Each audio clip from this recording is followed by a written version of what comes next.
제가 이제 메타버스의 미래 중에 디스토피아로 가는 미래들이 좀 있다고 보여져요. 그래요? 네, 그러니까 그 중에 하나가 예를 들어서 이제 이게 굉장히 재밌는 논의인데 그 포켓몬고를 만들었던 니안틱 랩스의 CEO가 예. 나는 지금의 메타버스가 가는 방향에 대해서 동의하지 않고 디스토피아로 간다라고 생각한다라고 얘기했었어요. 그 이유가 뭐냐면 AI는 세상을 어떻게 바꾸는가? 장동선 박사의 인공지능 이야기. 장동선 박사님과 함께하고 있습니다. 네, 와. 어떤 얘기 또 해보면 좋을까요? 저는 그 여러 영화들 아마 기억하실 테니까 소설과 네. 영화 기반으로 이 잘못 갈 경우에 어떤 디스토피아로 갈 수 있나 그리고 유토피아 디스토피아 얘기를 조금 해도 재밌을 것 같아요. 네. 일단 토마스 모어의 유토피아에서 유토피아라는 말이 나왔다라고 하는 거는 사람들이 다 알고 있잖아요. 네.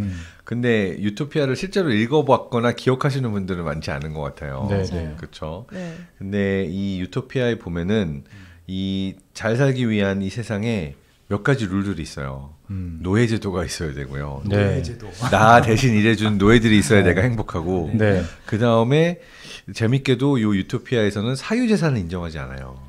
약간의 오리지널 공산주의 사회주의적인 이상향을 그리고 있어요. 모두가 모든 재화를 공유하고 있어요. 그리고 의외로 무신론을 핍박해요. 근데 재밌는 거는 하나의 신앙만 믿어야 되는 게 아니라 어떤 신앙이라도 좋으니까 신앙을 가지고 있어야 범죄를 안 저지르고 이 사회의 규칙에 맞출 거다라고 해서 뭐 다양한 종류의 그 종교가 있지만 종교를 안 믿는 사람에 대해서만 약간 핍박을 가하는 재밌는 사회입니다. 근데 요거를 이제 인공지능의 미래로 가져왔을 때 네. 인공지능이 왔을 때 우리가 더 잘 사는 유토피아로 되려면 요 노예의 역할을 인공지능과 로봇이 해줘야 되고 그렇죠. 그렇죠. 인간이 일하지 않아도 되게. 그리고 이미 일어나고 있는 일이지만 어떻게 보면 공유 경제라든지 우리가 어디에 갔을 때 다 내 차를 갖고 다니거나 내 사유재산을 갖고 다니는 것보다는 에너지와 자원의 효율화를 위해서는 서로 공유하는 시스템들이 인공지능 알고리즘을 기반으로 돌아가고 있거든요. 예. 카카오 택시나 뭐 이러한 그 어떤 공유 서비스도 인공지능 알고리즘이 없으면 안 돌아가요. 굉장히 정교한 시스템이 돌아갑니다. 왜냐하면 다 대 다 매칭이잖아요. 예. 각각의 차가 어느 위치에 어디에 있는지를 알고리즘이 계산해서 가장 빠르게 나에게 배정을 해줘야 되고 이 배정 기간이 5초 이상 넘어가면 사람들이 에이 안 되네라고 다른 서비스로 넘어간다라고 하는 통계도 있거든요. 네네. 그러니까 이걸 정말 몇 초도 안 되는 시간 안에 굉장히 많은 수의 차량과 운전사와 그리고 손님을 매칭시켜주는 게 인공지능 없이 안 돌아가는 시스템이에요. 네. 그래서 어떻게 보면은 앞으로는 뭐 집이나 차나 내가 가지고 있기보다는 공유하겠다라고 보는 젊은 세대도 되게 많고요. 이거 역시 인공지능을 통해서 가능해지는 얘기고 네. 그리고 세 번째로 종교는 우리가 이제 어떻게 보면 과학기술이 약간 종교처럼 됐다라고 볼 수도 있는 것 같아요. 그러니까 너가 이게 과학적으로 맞는데 안 믿어? 이러면은 그걸 안 믿는 사람은 되게 사이비 취급을 당하고 맞아요. 굉장히 문제가 되는 것처럼 보여지는 부분들이 있죠. 그리고 인공지능이 판결을 내렸대. 그럼 판사보다 얘가 더 정의롭고 더 옳아야지라는 암묵적 믿음이 있죠.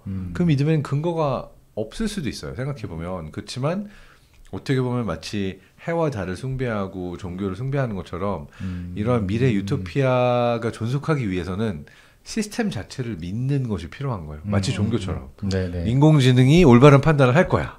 인간보다 더 정의롭고 더 나에게 억울하지 않은 판단을 할 거야. 라는 거를 다양한 종류의 인공지능 알고리즘이고 같은 게 아닌데도 네. 사람들이 믿어야 이 사회가 유토피아처럼 가는 거죠. 그래서 그러한 점에 있어서 토마스 모어의 유토피아에서 이야기했던 포인트들이 인공지능으로 우리가 대입을 시켜봤을 때 예. 인공지능을 통해서 토마스 모어가 꿈꾸던 유토피아가 이루어질 수 있겠구나 생각해 볼 수도 있는 거죠. 진짜 통할지는 모르는 거죠. 모르죠. 네네네. 일단 욕심이 끝이 없으니까 그 공유 경제라고 해도 뭔가 자원이 무한하지 않을 건데 그러면 너도 나도 다 원하는 무언가 있을 때 이거를 인공지능이 아무리 컨트롤해도 어떻게 다 같이 누릴 수 있을까? 뭐 이런 생각도 전 단적으로 들기도 하고 항상 불만을 가지는 사람은 나오게 돼 나오죠. 있을 거예요. 그러니까요. 어떤 시스템에서도. 네. 왜냐하면 모두가 모든 걸 가지는 거는 이상적인 얘기거든요. 그렇죠. 그래서 사회주의 시스템이나 공산주의 시스템이 실제로 더 행복한 사회를 가지 못했던 이유도 네. 모두가 공평하게 평등하게 나눈다고 하지만 네. 일부 당원들이나 일부 권력을 가진 사람들이 맞아요. 누리는 것과 다른 사람들이 누리는 것을 사실 같다라고 볼 수 없는 문제들이 생긴 거죠. 그래서 이상과 현실의 차이가 분명히 있고 그러한 부분이 요 유토피아에서도 분명히 있을 수 있지 않을까라는 생각이 듭니다. 네. 그리고 재밌는 거는 유토피아라는 말의 어원을 따져보면요. 네. 그리스어의 우, 그러니까 오우와 토포스, 장소가 합쳐진 말이거든요. 근데 오우가 무슨 의미냐면요. 세상에 없다. 그러니까 유토피아라는 말은 뭐냐면 세상에 없는 곳.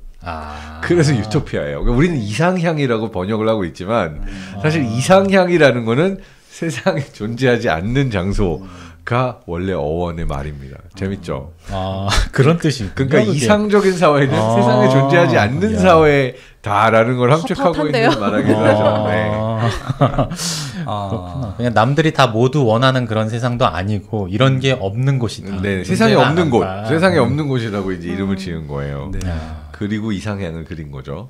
자, 이제 디스토피아로 넘어가게 되면 예. 디스토피아는 재밌게도 이 영국의 철학자 스튜어트 밀 그리고 제레미 벤덤 이런 분들이 의외 연설을 하면서 이제 세상의 가장 나쁜 사회를 지칭하기 위한 말로 이 디스토피아를 사용한 거예요. 이대로 가다가는 다 죽어 이렇게 얘기한 것처럼 이렇게 가면 세상의 가장 나쁜 사회로 가는 거야 라는 거를 이제 오히려 역설적으로 이야기하기 위해서 사용했던 말이라고 할 수가 있고요. 네. 근데 제가 이제 메타버스의 미래 중에 디스토피아로 가는 미래들이 좀 있다고 보여져요. 그래요? 네, 그러니까 그 중에 하나가 예를 들어서 이제 이게 굉장히 재밌는 논의인데 그 포켓몬고를 만들었던 니안틱 랩스의 CEO가 예. 나는 지금의 메타버스가 가는 방향에 대해서 동의하지 않고 디스토피아로 간다라고 생각한다라고 얘기했었어요. 그 이유가 뭐냐면 실제 지구는 병들어가고 있고 환경 파괴와 기후 위기와 이게 다 있는데 모든 사람들이 실제 세상 살기 너무 어려워. 나는 저기 가상 세상 속에 살래라고 모두가 도피를 하게 되면 잘 생각해 보면 레디 플레이어 원도 그런 세상이고 맞아요. 매트릭스도 그런 세상이고 맞아요. 실제 세상은 쓰레기장 오염된 파괴된 맞아요. 장소지만 여기가 너무 살기 괴로우니까 그냥 내 모든 감각을 가상세계로 옮겨가는 그런 사회가 돼버렸죠. 그래서 그렇게 갈 수 있는 위험이 있다. 우리가 현실 세계의 그 어려움들로부터 도피하려고 하는, 이스케이프하려고 하는 그러한 좀 시도들이 지금의 메타버스를 그리는 사람들에게서 보이고 아이들도 게임 중독이 되고 이 세상 속에서 그냥 만약 실제 세상을 버려두고 이곳이 진짜라고 믿는 그러한 곳이 오게 되면 이거는 문제가 될 거다라고 얘기를 하고 있죠. 네. 그래서 그 반대편에는 누가 있냐? 사실 그 반대편에는 이 메타버스 기술을 사람과 사람이 실제로 연결되는 그래서 우리가 알지 못하던 사람을 내가 공감하고 이해할 수 있고 그 말하자면 우리가 가상 세계로 도망가는 게 아닌 실제 세상의 문제를 해결하고 더 많은 교류와 소통을 만들기 위한 도구로 메타버스를 활용해야 된다라고 얘기하는 쪽이죠. 그래서 이 두 가지에 가는 길들이 어떻게 보면은 또 다른 유토피아, 디스토피아를 그리고 있다고 생각이 되기도 해요. 그래서 디스토피아로 가는 하나의 길을 우리가 이제 또 영화로 보면 월이 월리가 이제 파괴된 지구 위에 혼자 있는 로봇 얘기잖아요. 근데 우주선에 피난에 성공했던 지구인들이 나오죠. 다 어떤 모습인가요? 완전 뚱뚱하고 몸은 퇴화한 상태에서 뇌만 어딘가 가상세계에 연결돼가지고 로봇과 기계가 나를 계속 이동해주는 그 제대로 걷지 못할 정도로 퇴화된 사람들을 그리고 있죠. 근데 굉장히 재밌는 게 거의 최초의 SF 소설을 꼽힐 수 있는 H.G. 웰스의 타임머신에 보면 타임머신을 타고 처음 도달하는 곳이 80만 년 후에 먼 미래예요. 근데 이곳의 인류는 두 종족으로 나뉘었어요. 되게 여리여리하고 어린아이처럼 귀족처럼 생긴 되게 착하고 이쁘고 그런 요정처럼 생긴 엘로이족이 있고 그리고 굉장히 우악스러운 마치 그 혹성탈출처럼 고릴라족들처럼 사는 되게 잔혹하면서 우악스러운 모를록족이 있는 거예요. 네. 인류가 두 종족으로 나뉘었어요. 근데 나뉘게 된 비하인드가 뭐냐면 모든 기술을 다 이렇게 상상을 해볼 수 있어요. 모든 기술을 다 누리고 네. 로봇과 뭐 인공지능이 모든 걸 원리에 나온 인간들에게 좀 다 해준 사람은 몸이 튼튼할 필요가 없잖아요. 퇴화하고 모든 걸 다 누리면서 얼굴은 뺀질뺀질하고 하얗고 이쁘고 그냥 이렇게 계속 살다가 예. 어느 순간 에너지가 없어지고 기술이 퇴화하면서 이 도움을 못 받게 되면 예. 너무나 연약한 말하자면은 실제 자연 속에서 지구에서 생존하기 어려운 존재가 될 수도 있는 거고 그 반대의 그 우악스러운 모를록족은 원래 어떤 종족이었냐면 기술로부터 소외돼서 저 하층민이라고 불릴 수 있는 정말 슬럼에서 정말 골목에서 하드하게 서로가 서로를 잡아먹기까지 하면서 네. 어떤 잔혹함에 눈 하나 깜짝하지 않는 종족이 계속 진화해서 모를록족이 된 거고 그 먼 미래에서 모를록족은 엘로이족을 가축처럼 길러서 잡아먹는 그런 끔찍한 미래가 됐죠. 근데 여기까지 이렇게 멀리까지 갈 수는 없지만 메타버스의 미래를 그릴 때 저는 크게 세 가지의 시나리오가 보여지고 있다고 생각이 돼요. 하나는 메타버스 기술을 다 받아들여서 네. 말하자면 정말 와 탈중앙화 누가 국가가 필요했어. 국가도 필요 없고 그냥 우리가 우리의 커뮤니티에서 발전도 다 하고 모든 걸 자유롭게 누리면서 간다라고 하는 어떤 굉장히 급진적인 사고를 가지고 있는 쪽이 사실은 블록체인과 암호화폐를 지지하는 사람들의 철학에도 담겨 있잖아요. 예. 그래서 지금 어떻게 보면 메타버스 기술이 실제로 삶 속에 들어왔을 때 어느 한 기업이 이걸 다 가져갈 수 없을 거예요.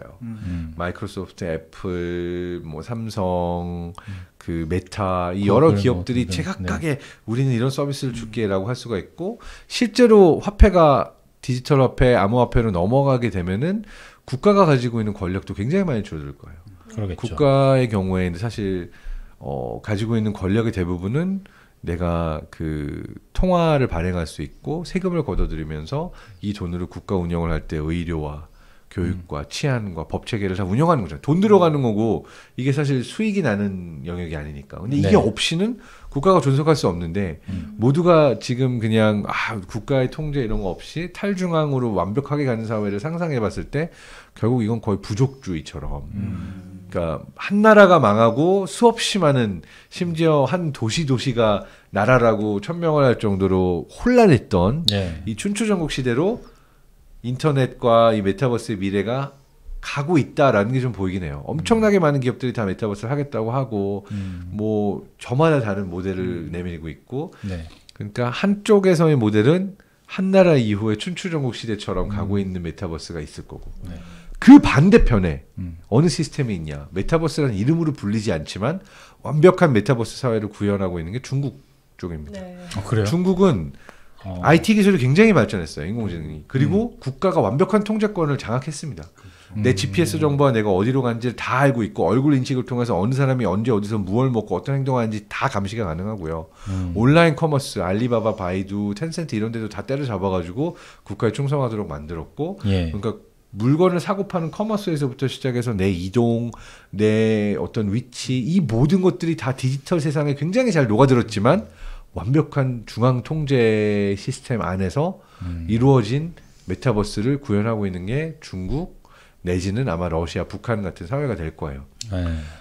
자유도 없지만 안정은 있습니다. 절대적 안정이 있지만 자유가 없이 완벽하게 통제당하는 사회에서의 디지털 세상. 그리고 세 번째 세력은 올드 유럽이라고 저는 부르는데 사실 스마트폰을 쓰는 것도 오랫동안 반대하고 굉장히 오랫동안 인터넷이 후진국에 머물렀던 독일, 프랑스, 영국 같은 국가들이 있어요. 사실 거기 가면 아직도 인터넷 잘 안 터지고요. 굉장히 큰 문제가 많습니다. 오히려 동구권 크로아티아, 세르비아 같은 국가들이 인터넷 시스템이 훨씬 좋아요. 그래서 올드 유럽은 굉장히 기술에 대해서 회의를 많이 갖고 있어요. 그래서 메타버스에 대해서 지금 미국, 뭐 한국 이쪽에서는 굉장히 핫하죠. 올드 유럽에서는 뭐야 그딴 거 안 써. 스마트폰도 안 썼는데 나보고 내 모든 정보를 다 내놓고 디지털 세상 속에 살라고 됐고 난 차라리 자연으로 귀화해서 농사 지으면서 살 거야 라고 말하는 분들이 굉장히 많아요. 실제로 스마트폰 안 들고 다니고 그냥 실제 사람에서 우리 동네 사람들하고만 지낼래 라고 하는 게 어떻게 보면 더 인정받는 그 유럽 귀족 문화에 더 가까운 또는 유럽의 어떠한 철학에 더 가까운 문화거든요. 네. 자, 여기는 어떻게 보면 좀 고풍스럽게 이런 거 안 써라고선 거부하고 있는 쪽이고 있어도 데이터나 인프라가 없어서 못 쓰는 아프리카 같은 쪽들도 있습니다. 물론 아프리카 일부 국가들은 인터넷 잘 쓰고 있지만 예. 자, 그러면 세상에 어떻게 보면 3분할 되는 메타버스의 미래를 볼 수가 있겠죠. 미국과 이 동아시아와 이 빠르게 나서서 메타버스를 개척한 네. 마치 서부 개척자들이 캘리포니아로 가서 골드러시 해가지고 새로운 그 세상을 건립하고 있는 쪽 네.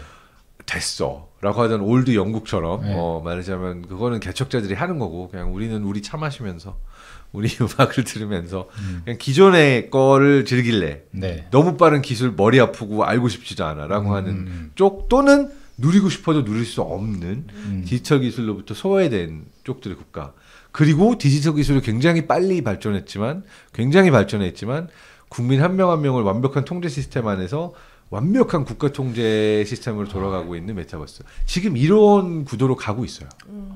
진짜 그런 것 같네요. 그래서 정치, 사회, 문화적으로 봤을 때 메타버스를 살펴보게 되면은 또 다른 재밌는 시나리오가 보이는데 인공지능의 미래를 그릴 때 메타버스라고 말하진 않았지만 이 시나리오들이 어떻게 보면은 이미 나와 있는 많은 요 디스토피아 소설들에 나오고 있는 세상이죠.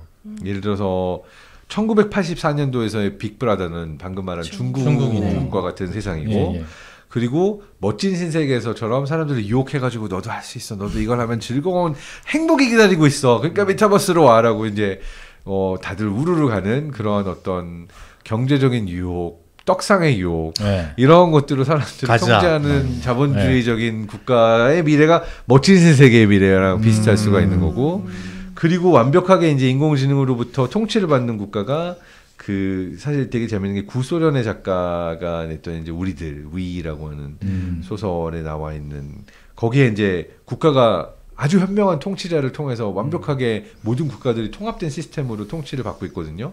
베네팩터라고 하는 모두를 이롭게 하는 자. 근데 이 통제자는 수학 공식의 최종 통제자예요. 그러니까 어떻게 보면 알고리즘이라고 할 수 있는 거죠. 그 이상향인지 디스토피아인지 구분하기 어려운 미래를 그리고 있죠. 그러니까 이 소설에는 디스토피아로 나옵니다. 왜냐하면 이 안에서 통제되지 않은 사랑을 하려고 하는 커플 사이에 일어난 일들도 있는데 사랑을 하고 아이를 낳고 가정을 이루고 하는 것조차도 완벽한 알고리즘의 통제하에 있거든요. 중국 사회가 비슷한 쪽으로 가고 있습니다. 네. 되게 현실에 일어나는 일이라고 하니까 확 와닿으면서 좀 한편으로 걱정도 되기도 하고 저는 보통 이렇게 메타버스라고 하면 제가 소시적에 게임을 너무 좋아해서 그냥 이렇게 PC에 모니터로 하는 게임이 아니라 그 레디 플레이어 원 영화처럼 그냥 가상세계에서 내가 진짜 현실감 느끼면서 게임을 하고 싶다. 그냥 그 정도 수준의 메타버스를 기대했던 거거든요. 근데 이게 메타버스가 가장 잘못 알려진 것 중에 하나인 게 지금 얘기하시는 메타버스는 적어도 제가 이해하기에는 인터넷을 얘기하면서 PC 통신을 떠올리는 거랑 비슷해요. 그런가요? 그러니까 PC 통신 시절도 인터넷 시작했던 시절이죠. 모뎀 소리 나면서 천리안 하이텔 나오는 그렇죠. 근데 사실 이게 진짜 인터넷이라기 보기에는 너무나 빙산의 일각 초기 모델이었죠. 그래서 우리가 지금 보고 있는 가상현실 게임 중심의 메타버스 이야기하고 있는 뭐 샌드박스, 로블록스, 뭐 포트나이트 이건 전부 다 제가 느끼기에는 진짜 메타버스는 오지 않았고 이거는 PC 통신을 보면서 인터넷을 얘기하고 있는 거랑 비슷한 느낌이에요. 물론 더 진화하겠죠. 이런 가상현실과 게임들도 메타버스의 일부일 겁니다. 그렇지만 그보다 더 근본적인 변화는 저는 이게 증강현실처럼 되고 사실은 디바이스와 네트워크와 컴퓨팅 파워가 따라온 메타버스거든요. 그러니까 이건 어떻게 생각하면 되냐면 그러니까 저는 진짜 메타버스가 뭐냐라고 그러면은 다음 단계의 인터넷이라고 설명을 해요. 몸을 사용하고 공간을 사용한 인터넷이라고 얘기를 해요. 그러니까 뭐냐면 스마트폰 솔직히 불편하잖아요. 요 조그만 이게 하루 종일 이걸로 하고 7-8시간 동안 이걸로 영상 보고 채팅하고 뭐 검색하고 목도 아프고 막 손목도 아프고 그렇잖아요. 이건 맞아요. 인간의 몸에 최적화된 시스템이 아니죠. 그쵸. 그러니까 내가 보는 내 눈이 보는 모든 거를 알고리즘도 볼 수 있게 글래스 또는 렌즈 또는 헤드셋이 오게 돼서 그냥 내가 보기만 하면 알고리즘도 그걸 보고 알고리즘이 나한테 신호를 줄 수 있으면 여기 보여줄 수도 있고 이런 쌍방향 소통이 되는 시스템 그러면은 남는 손으로 입력을 어떻게 하냐? 그냥 내 몸을 사용해서 내가 키보드가 없어도 손가락 움직일 수 있고 그리고 뭐 버튼 누를 수 있고 그냥 내 몸을 사용해서 걸어가면은 내 눈에 보이는 게 저절로 바뀌는 실제 세상 속에서 내가 몸을 쓰고 보면 되는 그러한 인터넷의 세상이 메타버스의 세상인 거예요. 그걸 만들기 위해서 헤드셋으로 시작해서 글래스로 가서 궁극으로는 스마트 렌즈까지 나오게 되면은 그게 이제 진짜 메타버스의 하드웨어 구현이 된 거죠. 그리고 올해 말에 애플 글래스, 애플 헤드셋이 나오기 시작하면 이제 이게 가속화가 되고 그리고 이제 넘버들을 보게 되면 왜 갑자기 메타버스로 뛰어들었냐. 코로나19를 통해서 갑자기 서로 만날 수 없게 되면서 이 분야가 확 떴는데 페이스북, 당시 페이스북 지금의 메타가 냈던 오큘러스 퀘스트 2가 한 1년 만에 600만 대를 팔았어요. 그리고 지금 1000만 대 넘게 팔았죠. 자, 사람들이 기억하고 있어요. 스티브 잡스 처음에 아이폰 나왔을 때 100만 대, 두 번째 1000만 대, 티핑 포인트라서 그 다음에 갑자기 모든 게 스마트폰으로 넘어갔는데 오큘러스 퀘스트가 1000만 대 이상 팔았다고? 그럼 이거는 그냥 얼리 아답터나 초기 몇몇 게이머들을 넘어서서 이미 매스 시장으로 들어온 거네. 그러니까 지금 전 세계 시가총액 10대 기업 중에 8군데가 다 기기 사고 인수하고 투자하고 지금 엄청나게 모두가 메타버스에 올인하게 된 게 그 넘버를 보면서 1000만 대. 1000만 대가 넘었으니까. 1000만 대 넘었으니까 이제 우리도 내지 않으면 홀로렌즈 다음 내지 않으면은 망하겠다. 이게 애플도 우리 내지 않으면 시장 뺏기겠다. 이런 위기감이 온 거죠. 그래서 전부 다 뛰어든 거고 최근에 페이스북의 주가 폭락을 엄청나게 경험하기는 했지만 요 트렌드는 일단 시작이 이미 됐고 그리고 사람들이 일단 원격 수업, 재택근무 다 근무하고 다 경험했잖아요. 이 행동이 그 이전으로 완벽하게 돌아가지는 못한다고요. 이제는 시스템 자체가 이걸 반긴 시스템으로 됐으니까 이미 찾아온 변화를 어떻게 다음으로 만들어 나갈 것인가라고 하는 문제에서 메타버스가 시작이 돼서 저는 빠르면 한 3년 조금 오래 걸리면 8년, 10년 정도 더 걸리면은 스마트폰을 다 갖고 다니듯이 헤드셋이나 글래스를 다 갖고 다니는 하드웨어가 보편화가 되면은 우리가 이제 서로 교류하고 소통하는 게 완전히 바뀌는 게 진짜 메타버스다 라고 얘기를 하게 됐죠. 그럼 게임 좋아하시는 입장에서는 실제 삶 속에서 모든 것들이 게임화 되는 거예요. 암호화폐나 가상화폐로 서로 거래가 오고 가고 스마트 거래 걸고 있고 그리고 뭐 내가 하고 있는 모든 것들이 일종의 게임 알고리즘처럼 나를 업그레이드 시키는 웨어러블 차고 있으면은 내 건강 상태가 게임처럼 내가 레벨업 된지 아닌지를 체크가 되고 있고 옆에 애가 레벨업 하는 걸 보고 있으면은 뭐 서로 포인트 주고받을 수 있고 정보 주고받는 그런 시스템이 오게 되겠죠.